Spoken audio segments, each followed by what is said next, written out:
খেয়াল আইছে, ওই কই আছে?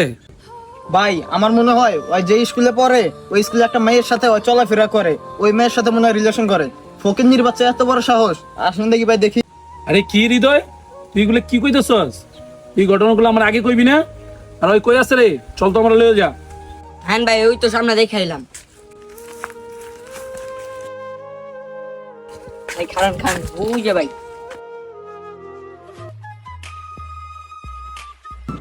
রিমন, বর্দা তুমি? আর তুই এখানে কি করস? আর এই ফকিন্নির বাচ্চা কে? তুই অনলাইনে বসে আছিস কেন? বর্দা মানে মানে কথা স্কিল লিগিয়া, আর তোরে যেন অল্লগে আর জীবনে না দেখি, কথাটা শুনে মাথায় রাখবি। এই ফকিন্নির বাচ্চা, তুই দাঁড়াইছিস কেন? আচ্ছা, তোর কত বড় সাহস, তুই আমার ভাইয়ের সাথে রিলেশন করস? হ্যাঁ, এইখানে বসে দেখে, তাও একটা মুসলমান হয়ে। ইমন, তোকে আমি বলতেছি, আর কোনোদিন যেন ওই মায়ের সাথে তুই কথা বলবি না, এই কথাটা সব সময় তোর মাথায় রাখবি।